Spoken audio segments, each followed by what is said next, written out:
দেব সেনাপতি জামাই বেশে কার্তিক বিশাল আকৃতির এগিয়ে যাচ্ছে বন্দে ভারত।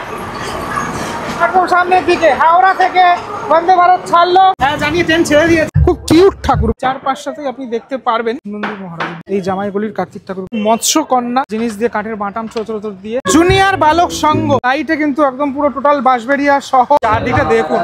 অভিযাত্রী সংঘ স্বয়ং বিষ্ণুদেব তিনি কিন্তু আপনার সামনেই প্রকট হয়েছে। কাঁথা দিয়ে টোটাল একটা প্যান্ডেল, একদম মুম্বাই ঘরানার বিশাল আকৃতির গণেশ, সতীর দেহতা, ছাইয়ের প্রতিমা, মা সন্তোষী, শিব দুর্গা বয়েস গাছ দিয়ে তৈরি করে, লক্ষ্মী এবং নারায়ণ, কুরুক্ষেত্র। প্যান্ডেলের একদম ফ্রন্ট সেকশনেই রয়েছেন মহাদেব, ঢাল তরোয়াল গুলো যেহেতু যুদ্ধক্ষেত্রে বিষ্ণুদেবের মূর্তি, এখানে কিন্তু মহাদেবের পুজো হয়ে থাকে। কুণ্ডকলি নটরাজ, কি বিশাল পাটা, অন্য কোনো জগতে চলে নটরাজের মূর্তি, নর্তকীর বেশে রয়েছেন। অবশেষে উৎসবের শেষ উৎসব কার্তিক পুজো, আর কার্তিক পুজো মানেই এই হুগলি জেলার বাঁশবেড়িয়া, যেখানে কার্তিক ঠাকুরের সাথে সাথে আরো অনেক ঠাকুর দেখতে পাওয়া যায়, ওই খানিকটা নবদ্বীপের রাস উৎসবের মতো। এই ভিডিওতে এই কার্তিক পুজোই কিছুটা দেখাবো বাঁশবেড়িয়া স্টেশন থেকে বেরোলেই এই যে রাস্তা, এই রাস্তা থেকে সোজা হাঁটতে থাকলেই পরপর সমস্ত ঠাকুর দেখতে পাওয়া যায়। আপনাদেরকে বলে রাখি, হাওড়া থেকে সরাসরি আপনারা কাটোয়া লোকাল ধরে বাঁশবেড়িয়া আসতে পারেন, অথবা দমদম থেকে বা শিয়ালদা থেকে এই কাটোয়া লোকাল থাকে, যদিও সেটা কম, হাওড়া থেকে অনেকটা বেশি থাকে। প্রথম যে প্যান্ডেলটা আপনাদেরকে দেখাচ্ছি দেখুন, এখানে এই যে এবছরের যে থিম দেবদেবীর আগমন, শিব পার্বতীর পুজো হয়ে থাকে। বিশেষ আকর্ষণ হলো ছাইয়ের প্রতিমা, চৈতালি গোষ্ঠী। একদম সামনে দেখুন একটা যে বিশাল আকৃতির যে মূর্তি, সে মূর্তি রয়েছে, এবং ভিতরের অংশটাতেও রয়েছে। আমি আপনাদের ভিতরের অংশ দেখাবো। এই অংশটা খানিকটা ঠিক এইভাবে তৈরি করা, রাতের বেলা আসলে পুরোপুরি এখানে আলোর যে খেলা সেটা বোঝা হবে। এটা কিন্তু বালি ঠালি দিয়ে করা, দেখুন মূর্তিটা পুরোপুরি বালি দিয়ে করা। চলুন ভিতরের অংশটাতে যাওয়া যাক।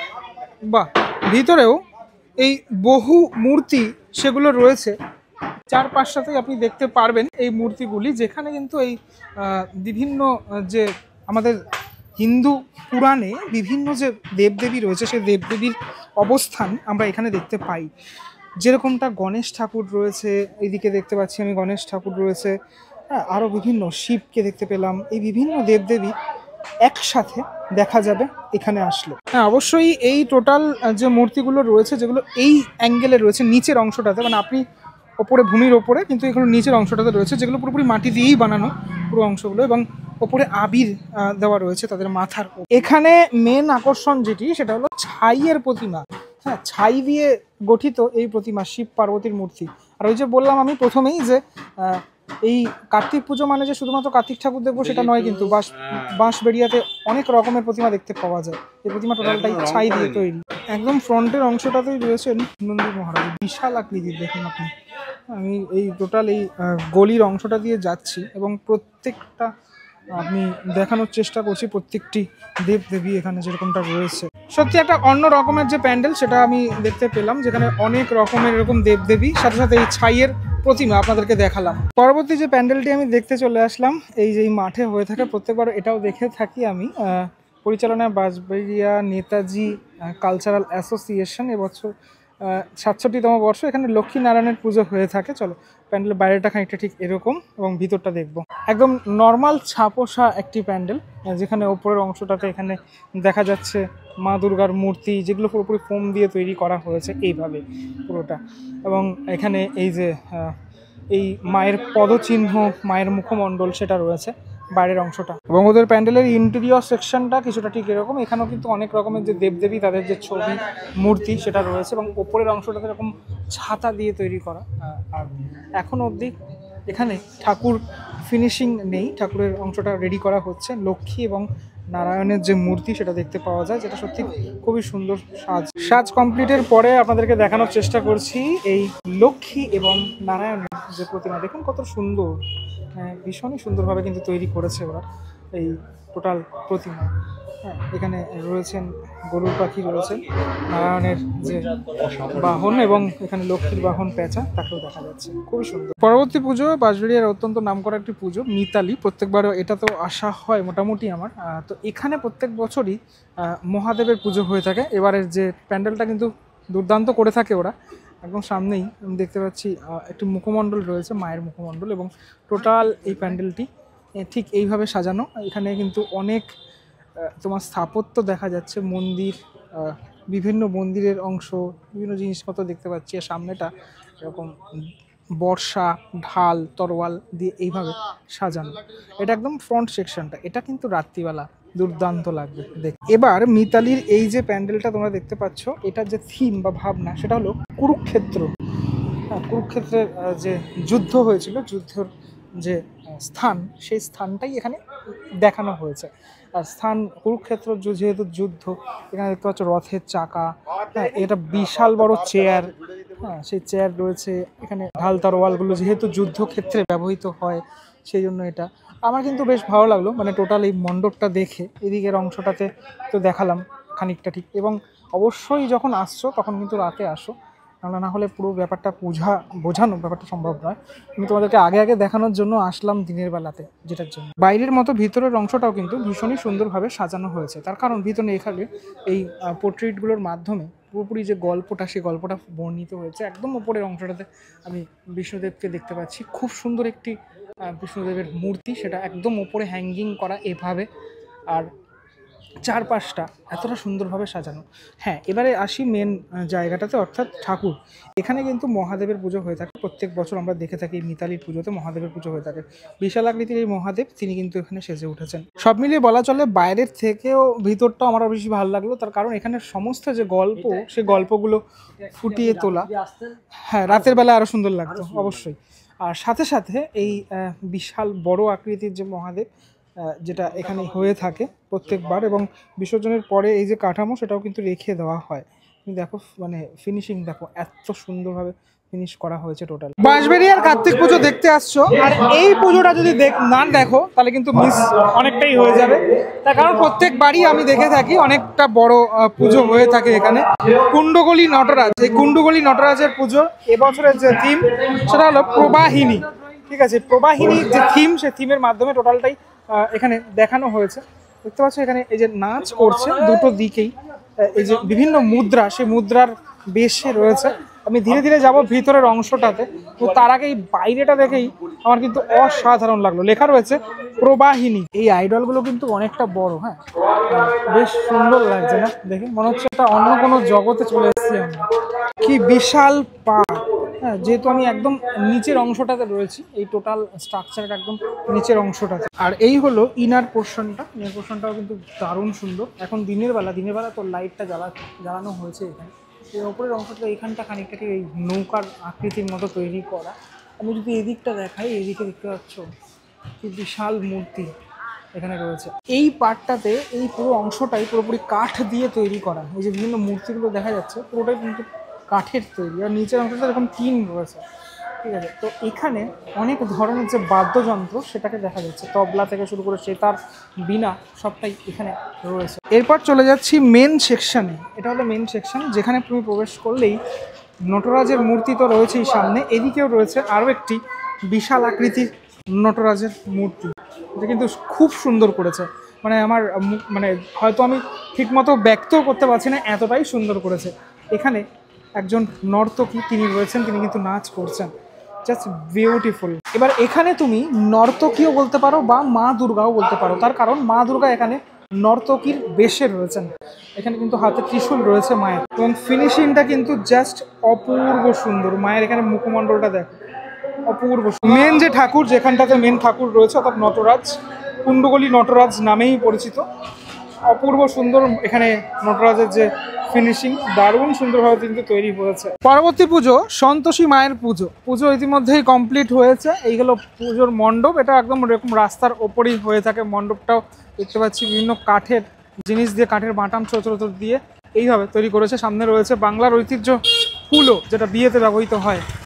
ভিতরটা সাজানো খানিকটা ঠিক এইভাবে, ভিতরেও এরকম ফোমের কাজ, এবং এরকম দেখো আসন রয়েছে, আসন দিয়ে এরকমভাবে সাজানো, কুলো, আসন এইভাবে সাজানো। আর এই হলেন মা সন্তোষী। তার এখানে লাইটিংটা খুব এরকম সুন্দর করে, দুর্দান্ত করে, এবং মায়ের গায়ে সোনা এবং রূপোর যে গয়না, সে গয়নাও রয়েছে যেরকমটা, এবং সাজটাও কিন্তু অনেকটা সুন্দরভাবে এভাবে তৈরি হয়েছে। প্রত্যেক বছর এখানে মা সন্তোষীর পুজো হয়ে থাকে। রথতলা ইউথ অ্যাসোসিয়েশন, যেখানে জামাই কার্তিকের পুজো হয়, প্যান্ডেলটা পুরোটাই গাছ দিয়ে তৈরি করেছে। বাইরের মতো ভিতরেও, প্যান্ডেলের ভিতরেও প্রচুর গাছ রয়েছে। আমার খুব ফেভারিট গাছগুলো রয়েছে এখানে। আমরা দেখতে পাচ্ছি এখানে রাবার গাছ রয়েছে, যেটা খুব ভালো লাগে দেখতে, বাড়িতে শোভা বাড়ায়। এরকম অনেক গাছ তোমরা দেখতে পারবে। সাথে সাথে দেখতে পারবে জামাই বেশে আমাদের কার্তিক, মানে দেব সেনাপতি কার্তিক, তিনি কিন্তু রয়েছেন এখানে। এবং পুরোপুরি একটা খাট রয়েছে, একদম জামাই যেভাবে সেজে থাকেন সেভাবে সেজে রয়েছেন।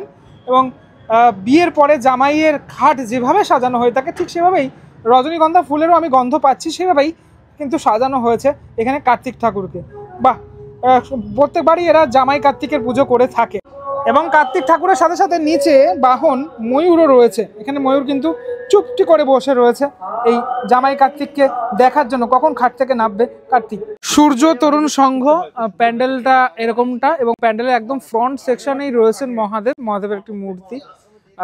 চারপাশটা এইভাবে সাজানো, বিভিন্ন মানে দেবদেবীর যে মুখমণ্ডল সেটা রয়েছে, আমি দেখতে পাচ্ছি দেবদেবীকে। এখানে মা দুর্গা ফোম দিয়ে পুরোপুরি করা এটা, ঠিক আছে। এখানে গণেশ ঠাকুর রয়েছে, এইভাবে পুরোপুরি সাজানো। ঘড়ি, এটা টোটালটাই ফোম। এবং এখানে এই যে পাতা, মানে যেই আমরা যে পাতায় খাই আর কি, খাবার খাই, সেই পাতাগুলো রয়েছে। এদিকে শিবলিঙ্গ রয়েছে। তবে সব থেকে ভালো লাগবে এখানে প্রবেশটা করলেই তোমরা এই শিবের দর্শন পাবে, সেটা দেখলেই মনটা শান্ত হয়ে যাবে। এই দুটো সাইড দেখালাম তোমাদেরকে, এবার ধীরে ধীরে প্রবেশ করবো মণ্ডপের ভিতরের অংশটাতে। দেখো, দারুণ একটি প্রতিমা তোমাদেরকে দর্শন করাচ্ছি। সূর্য তরুণ সংঘর এইটা হচ্ছে মহাকালীতলা মেন রোড, বাঁশবেড়িয়া, এখানেই হয়ে থাকে এই পুজোটা। কি সুন্দর না, মানে দারুণ। তুমি যেদিকেই দেখাবে সেদিকেই একদম পুরোপুরি ব্যাপারটা দারুণভাবে ফুটিয়ে তোলা হয়েছে কিন্তু এখানে। এবং ময়ূরটাও দেখো কতটা সুন্দর। এইটা হচ্ছে শিল্পী শিখা, মৃৎশিল্পী হলেন শিবনাথ হাজরা, ঠিক আছে, পাটুলি, নারায়ণপুর, পূর্ব বর্ধমান। তার যে হাতের কাজ, সে হাতের কাজ আমরা দেখতে পাচ্ছি। অপরূপ সুন্দর এই প্রতিমা, মানে আমার দারুণ লাগলো, এতটা সুন্দর এই কার্তিক ঠাকুরের মূর্তি। এবং এই পুরোপুরি একটা সিংহাসনের ওপরে বসে রয়েছেন কার্তিক ঠাকুর। দেব সেনাপতি, তাকে কিন্তু একদম পুরো সেভাবেই তৈরি করা হয়েছে। চলে আসলাম শিব দুর্গা বয়েজ ক্লাবে। ওদের এখানে সতীর দেহত্যাগ হয়ে থাকে, প্রত্যেক বছর এই ঠাকুরটা দেখা যায়। আর বিশাল মাঠ রয়েছে, তার মধ্যেই ওরা প্রত্যেক বছর আয়োজন করে থাকে সতীর দেহত্যাগ। এই মণ্ডপ আমি আগেও অনেক জায়গায় দেখেছি। এবং এই হাতের কারুকার্য দিয়ে এই যে সুন্দর হস্তশিল্পের যে সুন্দর মণ্ডপ, সেটা দারুণ লাগছে দেখতে। অবশ্যই রাত্রিবেলা যখন লাইটটা পড়বে তখন আরও বেশি ভালো লাগবে দেখতে। বাইরের মতো ভিতরটাও কিন্তু ভীষণই সুন্দর করে সাজানো, এই সতীর দেহত্যাগ যে মণ্ডপটা। এখানে আমি দেখাই তোমাদেরকে, দেখো মায়ের যে মুখমণ্ডল রয়েছে, এখানে রয়েছে গণেশ ঠাকুর, কিন্তু গণেশ ঠাকুরের যে মূর্তিটা তৈরি করা হয়েছে সেটা সুন্দর হস্তশিল্পের মাধ্যমে তৈরি করা। দেখাই এবারে এখানে সতীর দেহত্যাগ। টোটালটাই দেখানো হয়েছে। প্রত্যেকবারই এরকম সুন্দর করে দেখানো হয়ে থাকে, যেটা অনেকটা বড়। এই মূর্তিটা অনেকটা বড়, ফিনিশিং কিন্তু অপূর্ব সুন্দর। দেখো তুমি এরকম মানে অনেক রকমের ঠাকুর তুমি আসলে দেখতে পারবে। এই মানে নবদ্বীপের রাসও আমি অনেক রকমের ঠাকুর দেখেছি, এবং বাঁশবেড়িয়ার এই কার্তিক পুজোতেও নট অনলি কার্তিক পুজো, কার্তিক ঠাকুর, অনেক রকমের ঠাকুর এখানে তোমরা দেখতে পারবে। একদম মুম্বাই ঘরানার বিশাল আকৃতির গণেশ, এবং সাজটাও কিন্তু হেভি, মানে রাজা গণেশ বলা চলে। এত সুন্দর সাজ এখানে রয়েছে গণেশ ঠাকুরের। আর মুকুটটা দেখো কি সুন্দর, দারুণ লাগলো কিন্তু গণেশ ঠাকুরটা দেখে। এবং বিশেষ করে সাজটা এতটা সুন্দর। এখানে রয়েছে ছোট্ট ইঁদুর। বিকেল হয়ে গেছে, আর বিকেল হয়ে যাওয়া মানেই এই যে লাইটে কিন্তু একদম পুরো টোটাল বাঁশবেড়িয়া শহর, সে শহর সেজে উঠেছে এই কার্তিক পুজো উপলক্ষে। জুনিয়র বালক সংঘ, এটা বাইরের অংশটা। চলুন ভিতরটা গিয়ে আপনাদেরকে দেখাই। ফাটাফাটি মণ্ডপ কিন্তু, ঠিক আছে, টোটাল মণ্ডপটা কিন্তু অপূর্ব সুন্দর। অনেকগুলো মানে ব্যাপার রয়েছে এই সামনের অংশ, ছোট ছোট ছোট পার্ট দিয়ে টোটাল এই মণ্ডপটা এত বড় করে গড়ে উঠেছে। দিনের আলো প্রায় ফুরিয়ে যাবে, রাতে কিন্তু অপূর্ব সুন্দর লাগবে, দারুণ লাগবে এই মণ্ডপ দেখতে। সামনের অংশে মানুষের মুখমণ্ডলের মতো একটা অংশ রয়েছে। এইভাবে ভিতরটাতে প্রবেশ করছি, জাস্ট ওয়াও। চারদিকটা দেখুন, হেভি ফাটাফাটি পড়েছে। লাইটের কাছে আরো বেশি ভালো লাগছে, মাঝের পার্টটা তো আরো বেশি ভালো লাগছে। যাই হোক, এখানে এই বিষ্ণুদেব রয়েছেন একদম সামনের অংশটাতে।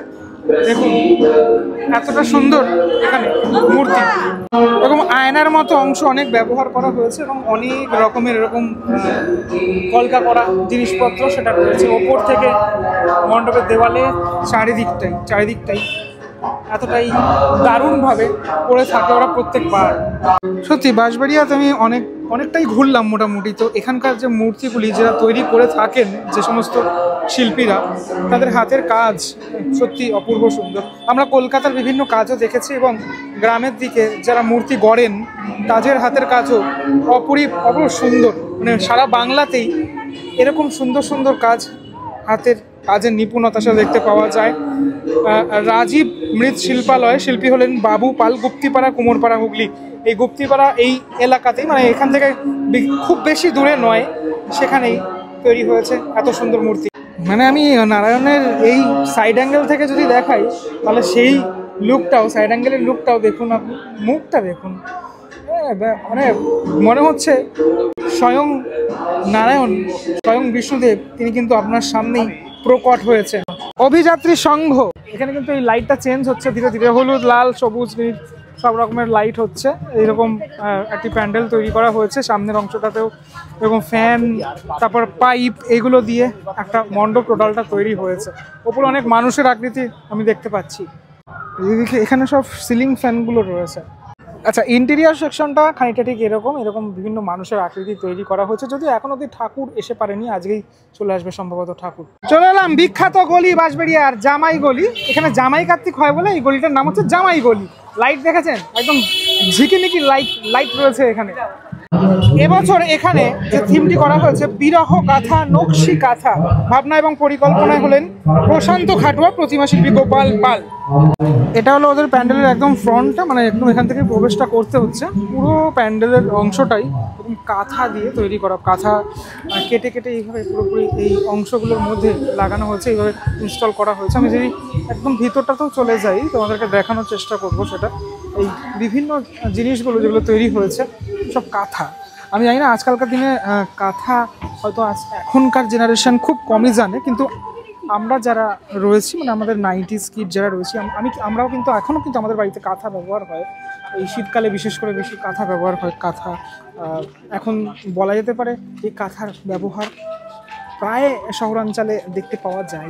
কাঁথা দিয়ে টোটাল একটা প্যান্ডেল তৈরি করা যায় সেটা কিন্তু দেখিয়ে দিয়েছে এই প্যান্ডেল। সত্যি খুব সুন্দরভাবে তৈরি করেছে ওরা, প্রত্যেকটা পার্ট এত সুন্দর। এই কাজগুলো, হাতের যে কাজ, সত্যি সুন্দর সুন্দর কাজ। যেরকম প্যান্ডেলের বাইরেটা এতটা সুন্দর, অনেক কাজ দেখতে পাওয়া যাচ্ছে। আমার দেখা সেরা মণ্ডপ বাঁশবাড়িয়াতে এবছর, সেরকম বাইরের মতো ইন্টেরিয়র পার্টটাও এতটাই সুন্দরভাবে সাজানো। এটা ওপরের পার্টটা একটি পদ্ম ফুল রয়েছে ওপরের পার্টে, জানি না কতটুকু ভিজিবল, কেননা নীল কালার যেহেতু। এটা হচ্ছে একদম উপরের পার্টটা, এখানে বেড়া দিয়ে তৈরি করা হয়েছে এবং গ্রাম বাংলার চিত্র ধরা পড়ছে। এবার চলে আসি আমি একটুখানি কার্তিক ঠাকুর। দেখুন এই জামাইগলির কার্তিক ঠাকুরকে দেখুন, দেখলে তাক খেয়ে যাবেন, এতটাই সুন্দর মনে হচ্ছে সত্যি এখানে কেউ বসে রয়েছেন। এতটাই দারুণভাবে তৈরি করা হয়েছে এই জামাইগলির কার্তিক ঠাকুর। কার্তিক ঠাকুর নিজে তো বসে রয়েছেন একটা বিশাল বড় ময়ূরের ওপরই, তারপরে আরও একটি ময়ূর রয়েছে এখানে ছোট আকারে। ওভারঅল কিন্তু এই ঠাকুর এবং প্যান্ডেল দুটোই দারুণ সুন্দর। পরবর্তী ক্লাব, এখানে কিন্তু হনুমানজির পুজো হয়ে থাকে প্রত্যেকবার। আমি দেখতে পাচ্ছি মৎস্যকন্যা একদম সামনে রয়েছে এবং অনেক মাছও রয়েছে। পুরোপুরি একদম সমুদ্রের নিচেই বলা চলে এই টোটাল মণ্ডপটা, সেটা কিন্তু করার চেষ্টা করা হয়েছে। সমুদ্রের নিচের পরিবেশটা দেখা যাচ্ছে। এটা হলো ওদের মণ্ডপের একদম ইনার পার্ট, যেখানে এই একদম ভিতরে মানে সমুদ্রের তলদর্শী, সেই তলদর্শীর অংশটা পুরোপুরি তুলে ধরা। এবং এই দেখো ঠাকুর বজরংবলী এবং সামনেই রয়েছেন শ্রীকৃষ্ণ। ঠিক আছে, এইভাবে কিন্তু দুটি ঠাকুর পাশাপাশি রয়েছে, এভাবেই কিন্তু পুজোটা হয়ে থাকে প্রত্যেকবার। পরের পুজো কৃষক সংঘ, এটা অনেকটা বড় মাঠের মধ্যে, খুব সুন্দর হয়ে থাকে ওদের পুজোটা।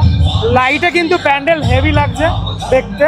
এটা বাইরেটা তো অনেকগুলো ক্যারেক্টার রয়েছে এরকম।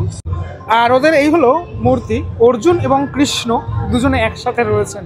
দুজনের সাজ কিন্তু মারাত্মক সুন্দর এবং সত্যি সুন্দর। এই প্রতিমা দেখার জন্য মানে মানুষজন উদ্গ্রীব হয়ে থাকবেন, এতটাই সুন্দর। অর্জুন এবং কৃষ্ণ দুজনকেই দারুণ লাগছে কিন্তু দেখতে। চলে এলাম অগ্রগামীর সঙ্গে।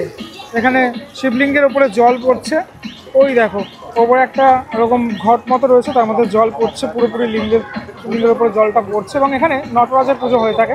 এই হলেন নটরাজ এবং নিচেই রয়েছেন কার্তিক ঠাকুর।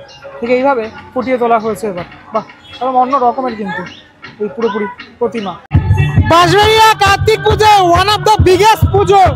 রামকৃষ্ণ সংঘ এবছরের ভাবনা বৃন্দাবনের প্রেম মন্দির। লাইট কিন্তু চেঞ্জ হচ্ছে ধীরে ধীরে ধীরে ধীরে। এই হলো প্রেম মন্দিরের ইন্টেরিয়র এবং এখানে দেখতে পাওয়া যায় নারায়ণকে। নারায়ণের সাথে সাথে অনেককে আমি দেখতে পাচ্ছি একসাথে। একটা অপরূপ সুন্দর প্রতিমাও এখানে দেখতে পেলাম। এত সুন্দর মূর্তি বাঁশবেড়িয়াতেই দেখতে পাওয়া যায় কিন্তু। সুন্দর দেখো ঠাকুরের মূর্তি এবং ওভারঅল লুকটা খানিক ঠিক এরকম। বাঁশবেড়িয়ার ইয়ংস্টার ক্লাবের ব্রহ্মা পুজো, এটাই হলো ওদের এবছরের মণ্ডপ উড়ান। ঠিক আছে, মণ্ডপের একদম সামনের অংশটাতে তাল গাছ দেখতে পাচ্ছি, বিরাট আকারের তাল গাছ এবং এটা অরিজিনাল গাছ, একটা নারকেল গাছ রয়েছে এখানে। ঠিক আছে, আর চারিদিকটা এরকম মাটির কলস দিয়ে সাজানো হয়েছে। চারদিকটা কিন্তু দেখতে অপূর্ব সুন্দর। অনেক পাখি রয়েছে এবং মেন যে অ্যাট্রাকশন সেটা হচ্ছে ভিতরে রয়েছে। তোমাদেরকে দেখাচ্ছি ভিতরটা। এই হলো ভিতরের পরিবেশটা।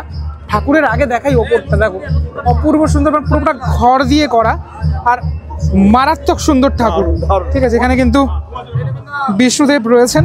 ঠিক আছে, নারায়ণ এবং লক্ষ্মী রয়েছেন। ওফ, কি সুন্দর ঠাকুর দেখো, খুব কিউট ঠাকুর বলা যেতে পারে। এবং একদম ওপরে রয়েছেন ব্রহ্মা, এতটাই সুন্দর। এবং ছোট একটি ঠাকুর রয়েছে যেটি পুজো করার জন্য এখানে ব্রহ্মা পুজো হয়ে থাকে, অপূর্ব সুন্দর। এবার চলে আসলাম বাঁশবেড়িয়ার আরও একটি বিখ্যাত ক্লাব অনির্বাণ। তাদের এবছর যে উপস্থাপনা দেখতেই পাচ্ছ এখানে, ওদের এবার 50 বছর বয়স এই পুজো। এখানে কিন্তু বন্দে ভারত রয়েছে এবং সেই বন্দে ভারতে চড়া যাচ্ছে। মানুষজনের ভিড় দেখো, কার্তিক পুজো ঘিরে মানুষজনের ভিড় দেখো, বিরাট পরিমাণে ভিড়। এবং এই বন্দে ভারত ট্রেনটা চড়ছে মানুষ। এই যে হাওড়া স্টেশন, মানুষজন ভিতরে প্রবেশ করেছেন, আমরাও প্রবেশ করব অবশ্যই। বিশেষ করে বাচ্চারা খুব মজায় রয়েছে। এই ট্রেন বন্দে ভারত তার সফর শুরু করলো, দেখো এগিয়ে যাচ্ছে বন্দে ভারত একদম সামনের দিকে। হাওড়া থেকে বন্দে ভারত ছাড়লো এবং পৌঁছাচ্ছে। পাও হেভি কিন্তু, এই নিচে ট্র্যাক রয়েছে এবং ধীরে ধীরে এগিয়ে যাচ্ছে। আর হাওড়া থেকে নিউ জলপাইগুড়ি জংশন আপনি এসে ঠাকুরটাও তো দর্শন করতে হবে নাকি।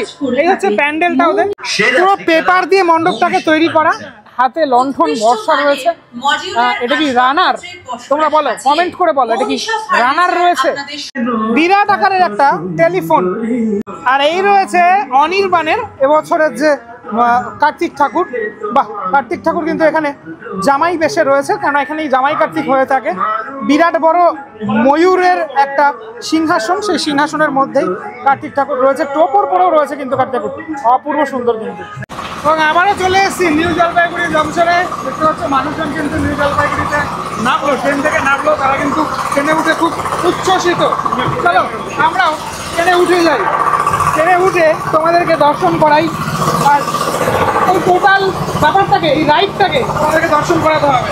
দেখা যাক কেমনটা রাইড হয়। এই হচ্ছে ট্রেনের একদম ভিতরের কম্পার্টমেন্ট। হ্যাঁ জানিয়ে ট্রেন ছেড়ে দিয়েছে। বন্দে ভারতের অরিজিনাল ফিলটা একরকম আর এটা কিন্তু একরকম। দেখো এখন চালকের আসনে বসে রয়েছে এই যে পুচকে, ও যাচ্ছে ধীরে ধীরে হাওড়ার উদ্দেশ্যে বন্দে ভারত। কার্তিক পুজোয় এরকম একটা কমফোর্টেবল জার্নি এটা কিন্তু ব্যাপক একটা ব্যাপার। এই হলো হাওড়া স্টেশন। হাওড়া স্টেশনে আমরা চলে আসলাম এবং হাওড়া থেকে আবারও কিন্তু রওনা দিল বন্দে ভারত। ধীরে ধীরে এগিয়ে আসছে বন্দে ভারত। আর সেই দৃশ্য তোমাদেরকে দর্শন করাচ্ছি যাত্রীদের নিয়ে। বন্দে ভারত ধীরে ধীরে এগিয়ে আসছে অনির্বাণের এবছর এই যে প্রয়াস, সত্যি অপূর্ব প্রয়াস। দর্শনার্থীরা খুব উচ্ছ্বসিত এই 50তম বর্ষে অনির্বাণের এই বন্দে ভারত দেখার জন্য। আর সেই সাথে সাথে এই ট্রেনের সফর সম্পন্ন হলো। আর আমারও বাঁশবেড়িয়া কার্তিক পুজো পরিক্রমা সেটা কিন্তু শেষ হলো। কেমন লাগলো ভিডিওটা? মোটামুটি গোটা 10 থেকে 15টা আমি পুজো সেরা পুজো দেখানোর চেষ্টা করলাম। বাঁশবেড়িয়া থেকে কারা কারা দেখছো আমাকে অবশ্যই কমেন্ট করে জানিও। চলো পরবর্তী ব্লগে দেখা হচ্ছে খুব শিগগিরই। অবশ্যই আসো বাঁশবেড়িয়ার কার্তিক পুজো দেখতে। চলো পরবর্তী ব্লগে দেখা হচ্ছে, তখন জন্য বিরতি নেবো। ভালো থেকো সবাই। এই ঠাকুরগুলো মোটামুটি গোটা 3-4 দিন থাকে মোটামুটি, এই হলো ব্যাপার। এর মধ্যেই তোমাদেরকে আসতে হবে বাঁশবেড়িয়াতে। টাটা, ভালো থেকো সবাই।